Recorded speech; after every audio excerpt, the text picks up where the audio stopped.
Bharatiya Janata party राष्ट्रीय कार्यक्रम के अनुसार हम सब की संगोष्ठियाँ प्रदेश में, जिलों में, मुख्यालयों में कई जगह हो रही हैं। इसी सौभाग्य का अवसर मुझे हिमाचल प्रदेश के शिमला में आज आने का अवसर प्राप्त हुआ है और यहाँ के हमारे सभी वर्गों के साथ साथ सभी यहाँ के प्रबुद्ध जनों के साथ वार्ता करने का मुझे भी अवसर प्राप्त हुआ और तत्काल जिस प्रकार से डॉक्टर भीमराव अंबेडकर जी ने देश के संविधान के निर्माण के साथ साथ जिन क्रियाकलापों के माध्यम से देश के उस अमूल्य समय में, बहुत कम समय में भी बहुत अमूल्य निर्णय लिए जो आज भी देश के अंदर एक महत्वपूर्ण हैं। मैं यह भी बताना चाहता हूं कि जिस प्रकार से कांग्रेस ने हमेशा डॉक्टर भीमराव अंबेडकर का अपमान किया, डॉक्टर भीमराव अंबेडकर को कभी चुनाव में जीतने नहीं दिया, संसद के अंदर भी बड़ा परेशान किया और उसके बावजूद भी उन्होंने बहुत सारे भारत के उन निर्णयों को लेकर के इस्तीफा भी दिया और यहाँ तक कि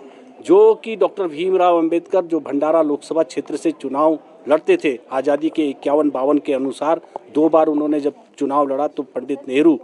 जिन्होंने वहां जा करके उनके खिलाफ प्रचार करके डॉक्टर भीमराव अंबेडकर को संसद नहीं पहुंचने दिया। ये हमको समझने की ज़रूरत है। उस संविधान को लेकर के जो कांग्रेस जा करके घुमा रही, जगह जगह ले जा रही है, जो हम सबका पवित्र ग्रंथ है, उस पवित्र ग्रंथ का अपमान कर रही है और इसलिए एक पूरे देश के अंदर नैरेटिव फैलाने का काम कांग्रेस कर रही है।